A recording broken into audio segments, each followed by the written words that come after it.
This is an exciting show today, and you just heard the news. The Democrats have announced their town slate for municipal elections coming up, and sitting right next to me in the studio right now, first of all, Anthony Moore. I'm going to do a quick introduction, and then we're going to talk to Rachel Khanna. So Anthony is running for our first selectman. Anthony has been deeply committed to quality of life right here in Greenwich. He has served as a chairman on the transportation committee of the Greenwich RTM. And Anthony, I'm thrilled. Also, I just realized you have an astrophysics degree. I've known you for a while. Didn't know that. That's pretty cool. That is true, although let's just make it clear, it was a Bachelor of Arts, not a Bachelor of Science. So, nonetheless, rocket science. Well, back in the day, actually, I still have a T-shirt that says Williams College Rocket Science, but I could not put a rocket up in space today. That's amazing. Okay, also next to me is Rachel Khanna. I'm sure most of you are familiar with Rachel's work on, she was a state rep district 149. She's done an amazing amount of work for our town, our district. Most importantly, she brought about $100 million from the state to our district, supporting schools, construction, streets, safety improvements, and specifically Glenville. You've really helped people out quite a bit. So welcome, Rachel. Thank you for running. Great to be here. All right, how do we get started here? What's motivated you, Anthony, to run for selectman? It's super simple. It's the fact that Greenwich is a great place to live. It's a great place to raise a family. It's a great place to retire, and we hope it's a great place for our kids to come back after they've done their exploring in post-college life. But I think, over a period of time when you're in Greenwich, you recognize that, things could be a little better. And I think Rachel and I have identified why. I'd like to hear it. Rachel, what would you like to see, you would like to see done better here in Greenwich? I think there are a lot of projects that we've put on hold or haven't prioritized, and that we need to prioritize, and we need to think about strategic planning, think about taking leadership on some of these projects, and really sitting down and developing a plan for the future of the town. So what I'm hearing is you both are committed to getting outside input, community input to any project you would be doing. Is that correct? Yeah, so what you have in Greenwich is, look, a beautiful place to live. It's got varied topography. It's the schools are world class. The services are spectacular, but when you've lived here a little while, you start to recognize that compared to other parts of the world, we seem to be settling when we don't need to settle. And I'll just give you a few examples. When my wife and I moved here, for instance, we instantly love the beautiful days like this today, where our incredible foliage is in bloom, and it's sunny, and it's just wonderful just to walk down the street. But you know what? The sidewalks often peter out. That's an example. And they it's kind of stop in these weird spots. Yeah, they do. And it's like, what's that all about? And if you're thinking about little things like, why do I need to have my physical pass to get into Todd's Point? You get down there and you're like, you don't have your pass, and you got to beg the guy to get past that. Why doesn't that just appear on your phone? They make me turn around. Sometimes on my bike they'll say it's okay, but yeah, it's that kind of thing where we're so 20th century in Town Hall with some of the services we offer, and spoiler alert, this is the 21st century. Yeah, I like it. Getting a dog license renewing your dog license online. Not possible. Got to go to Town Hall to do that. Yeah, it is time for some upgrades here. Rachel, any particular projects you want to jump in, get involved in, roll your sleeves up? What would you be focused on? I haven't, I think there was a lot. I think we have to sort of really sit down, look at, the whole list, and really be mindful of what should have priority. As you know, the League of Women Voters came out with a report in 2023 that said that, we have to make investments of, I think, over $1.6 billion. That's right. And we need to look at where these investments need to be made. I want to take a second. $1.6 billion. I want anybody who's listening right now to understand the group, actually, James Waters, who's a Republican, identified $1.6 billion that we need to take care of in our town over the next less than 10 years. And there's going to be a fiscal cliff. This is going to impact all of us. I don't know how we're going to handle it, but yeah. And the way I would look at this really is this isn't a question of like what do we need to build. This is a question of what do we need to plan for. And the problem that we're facing in Greenwich today is not one of stuff that is sitting there and won't stand up for a few more years. It's that we don't know what's out there. And only responsible planning can make that happen. So among the things that we've recognized, Rachel and I, is that that's a symptom of something else. And that something else is a lack of leadership in this town, right? So why are our services so 20th century? How come we haven't, got a list of the things that we need to do? Why is it that Greenwich always sort of waits for stuff to fall down and then beg donors to give us money to fix it up?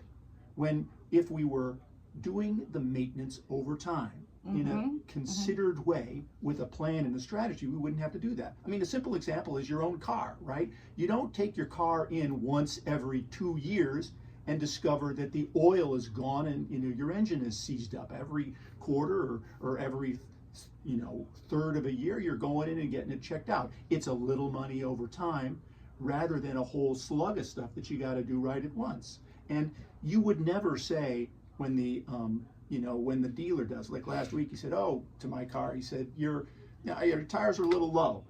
I'm not going to say, "Oh, go ahead and change the tires." That's ridiculous. That's a waste of money. But he says, "Listen, you ought to take a look again after." Yeah, you got to think about it. Yeah, Think exactly. over It's time, like a home, right? You have to maintain Exactly. it. You have to plan ahead. Your roof. When you're going to replace your roof, you don't want the wood rot to set in because then it's too late, right? That's your most important asset, right? And so why has there been a lack of leadership? You have to ask yourself, what's up with that? And what do we mean by a lack of leadership? Well, there's a couple of things happening here. We're talking about 100 years of one party in charge 100 in years. this town. What happens is it reduces the nimbleness of the political apparatus that's running town hall when they don't have to worry about being reelected every year. And you start to see a little bit of decay, a little bit of central middle school is just propped up by beams instead of being looked after. You see other kinds of things. Flooding is another issue in this town, which we know is getting worse. It's getting worse, everybody. We know that. And guess what happened? This Republican majority on the finance board zeroed out small dollar annual increases in money This is a to disaster. allow us to do some maintenance on the roads and the structures along the shoreline, because it's going to be impacted there. It's those little things. So the lack of leadership, tying back to one party rule for 100 years, almost unbroken. We think we can offer change, we can offer you a better Greenwich, and we can give you something that will be value for your money. We really like it. And I love this tagline, fresh ideas for a better Greenwich, right? I think sometimes, you need a different perspective on problems. We do. We absolutely do. And I think the biggest thing is this long-term planning. And not only just identifying what needs to be fixed, whether we have to harden up our sewer system, which, by the way, would not work with a public partnership, private partnership, because I don't know too many people who want to put their name. It's not that fancy. Right? So, and I do believe, to your point, this kind of slapdash, hey, we'll ask some donors to help us out in these certain areas when all of a sudden that problem has gotten so big and we can't handle it, is probably not the best planful, fiscally responsible way to approach government. Is that correct? That's right, and that's how you get, a plan to put a statue of a former president in front of the post office and fix up the fountain there, instead of concerted community collaborative work on how to get an ice skating rink in our town in a place and a time frame that our community deserves. That's what happens when you rely on the donors to prioritize rather than our community. Yeah, you're putting the cart before the horse. I mean, the conversations with the stakeholders in town, the businesses, the residents, whatever it is, those need to happen first. And then we need to say, okay, this is what we want. And then you request the RFPs, right? So what I love about Rachel is she's an insider. She's literally been up at Hartford. She's seen how this stuff works. And would you just tell us a little bit about the Glenville project? Because you were able to bring quite a bit of money to our community and nobody seemed to have asked for it or planned for it. It was very kind of an interesting process, if you will. It was an interesting process, and this has been a project that's been on the books for years and years.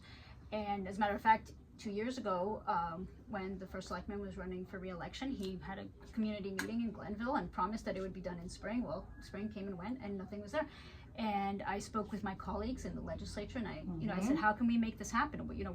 What's missing? And we spoke to a whole bunch of different state departments and agencies, and figured out how we could find the remaining funds to make the project happen. And on my way over, I drove through Grenville, and it was very exciting to see work and shovels in the ground. That's pretty cool. Yeah, and this is something that the first selectman should have been handling. Why wasn't that happening, Rachel?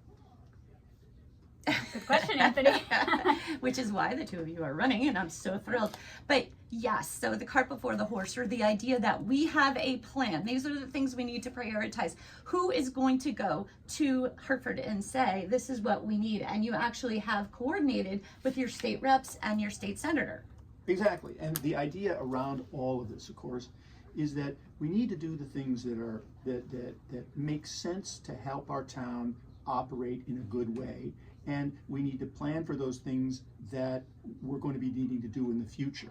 And all of that creates stability, and it reduces sort of the gyrations that we're seeing, the kind of gyration that we're seeing right now with the school budget, where, days, a couple of weeks before the school board has to finalize this budget and the RTM votes on it, you've got a rogue group of Republicans who kneecap it by cutting out all this money and then expecting that somehow all of this is going to be solved easily.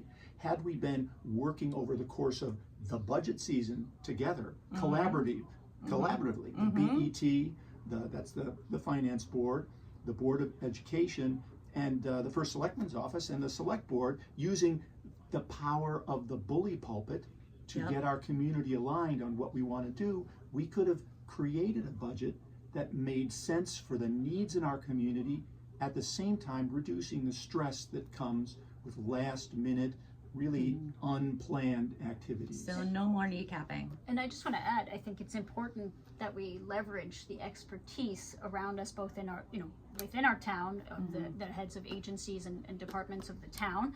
Who are terrific, by the way. Yeah. And also, resources outside, the Western Connecticut Council of Governments, other relationships and other experts who have done similar work in other parts of the state or other towns. Let's rely on them to tell us best practices. And that would be a great idea. And I do know Greenwich has a practice of not being part of the rest of the state, even the country. I did some research when I was considering running for town clerk. The rest of the state had never ever met Jackie Budkin's mom, who had been there for over 30 years. Our coalition was not part of the state, New England, or national. And in fact, there's a national clerk, town clerk. So we could be doing a much better job of reaching out and being involved, getting best practices. So there's a lot of stuff here, and I'm really excited that you're both sitting here. But I know anybody listening to this, and by the way, this is Trevor Crow. You're on Trevor and Friends. I've got Anthony Moore and Rachel Khanna with me. Anthony's running for first selectman. Rachel's running for select woman.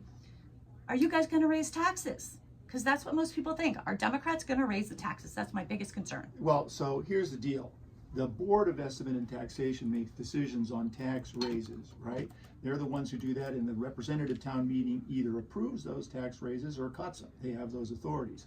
The Select Board's responsibility at the outset of the budget process, right, is to develop and deliver a needs-based budget that meets our community's values. And our community's values include, I might add, an expectation of the historically low taxes we've all come to enjoy. That's something that we need to preserve, and Rachel and I promise we will preserve that. There's no way we're going to change the standard way that we do that function, with one exception. And that exception is that we are going to lead from the front. We have the ability on the Select Board not just to develop a budget that meets our community's needs, but then that's a budget for town and schools. Even though the school board develops its budget, we present it. The first selectman presents that budget. And I'm going to stand in front of that budget and say, I've worked with the school board in the sense that I've helped convene the community and convene our politicians and our elected officials so that we can collaborate ahead of time. Let's not make this a surprise. Right, we don't want surprises. What you have is these surprises. We're going to work together. Yes. And again, this is a failure of leadership at the top when we don't just use the tools available to allow the community to have a collaborative process, to bring people together, and then to advocate for the kinds of needs we have. And I know, and so does Rachel, that I value the low taxes I got here. My wife and I moved here. We didn't even look at Westchester County. We moved here because this is where we could afford a home after retirement, where we could bring our kids and have them visit with hopefully those grandkids. So, you know, when you talk about those kinds of things, it takes smart financial planning. I like that. And you know what? The Democrats who have been on the Board of Estimate and Taxation, which does these, you know, budget hearings and crafts that budget, the Democrats have decades of experience. We have amazingly smart people on our BET. Unbelievable. And they have been shut down by, unfortunately, a majority that is incurious about that. Right. How can a town like Greenwich, where we probably have more world-class financial minds than anywhere except maybe London and New York, true. How can we have a Board of Estimate and Taxation that is in chaos every budget season, arguing about whether women with high-heeled shoes can walk down Greenwich Avenue instead of things like, you know, making sure that people who have a walker or who have broken their leg at skiing can need to be ADA compliant. Go down a ramp. I mean, this is just nuts. It's basic stuff. Okay, so I just want people listening carefully to this. I have two Democrats sitting next to me who want to run this town planfully, collaboratively. It's not a sort of a kind of crazy all-around public-private partnership. Maybe we'll be ADA compliant. Maybe we'll pay for this one year. Maybe we'll pay for this the other year. Like, that has brought us as a town to a place that is going to be untenable with all of this 1.6, as Rachel pointed out, capital improvements or expenses that we all have to pay attention to. And so, any thoughts about how you're going to go about pulling this together, this community effort, any of that? I think it starts with, you know, engaging with all the community groups, all our neighborhood association, engaging with residents, and you know, that's our plan, is to start doing that, to start having a lot of conversations, and to, you know, start figuring out what the needs are and how to prioritize those. And there's so many resources out there that, you know, that we can have as blueprints, like that League of Women Voters report. We know that there's work to do also, you know, the Save the Sound recently issued a report on our beaches. We know there's a lot of work to do there. Little bacteria on the water. And you know where all of this is actually happening right now? It's happening in our town legislature. So the representative town meeting, which, you know, everybody in Greenwich should know about because you too can be a member. I've been a member for 2 terms now. It's the 5th largest legislature in the United States. 230 people. Maybe 20 reps plus per district. We have 12 districts in town, so Old Greenwich has 20 reps, and Byram has maybe 15, and even Chickahominy has a fair number. 10 rep for 2 terms. And so you have this legislature which works out collaboratively the kinds of things that we need to focus on. Their one issue, their one hamstring is they can't increase budget. They can cut budget, but that's fine in my view. So if you were worried about Democratic overreach, which, by the way, Democrats have only run the finance board for 2 years out of the last 100. So you worry about where your taxes are. You maybe worry about the party in charge right now rather than the party that hasn't had a chance to give you a sense of where we need to go. The good news is the representative town meeting has a bunch of right-thinking people, a common sense-oriented community of folks who have the opportunity to, if there were some Democratic overreach, they can cut that budget because that's in their authority. And when you already have a rogue group on the Board of Estimate and Taxation, which has, you know, cut things so far back every year that, you know, you have parents Very screaming in the street. Random. There's not much the representative town meeting can do. It Can just do. lets the budget go. So I want any parent who is listening in on this to understand what's happened in our budget for our school budget it was a quote unquote, I like this, kneecap doge like slashing without any real planning, any real in just discussion between the BOE and the BET. This is not the way to run a town, right? We know that. That's No. one of the biggest things. We moved here for the schools. We had 3 young children. We came here from the city 25 years ago because of the quality of the schools. And the schools, it's not just, I mean, yes, it's for children and families, Mhm. but you know what? Even if you don't have kids in the public schools, it protects your biggest investment, your That's home. right. Your real estate. You Yeah. need good schools. So, you know, our message is pretty simple. We're going to lead with humility. We're going to be I like it. responsible. Mhm. We are going to bring the community together, and we're going to have the kinds of conversations that people enjoy having because you are heard. We will respond. We will work together, and we will develop solutions that work for a better Greenwich. I love it. All right. Can I just say one quick thing? One more thing for Yeah, Rachel? just real quick, Uh-huh. if anybody listening has any issues they want to talk to us about, please reach out. Great. You know, Where can they find you? On the internet. on the internet. Would it be on the Democrat, the DTC, issuing it? You can send any questions in. Check the Google. Check the Google. Yes, Okay. absolutely. Okay. All right. This is all so new, everybody, and I'm so thrilled that I've got both Anthony Moore, Rachel Khanna on the show today. These are our selectmen, first selectman and selectwoman candidates from the Democratic side. So stay tuned. We have my next guest is Tim Klimple. But thank you both very much. Thank you. And this is Fresh Ideas for a Better Greenwich coming from the Democrats. Way to go. Thank you.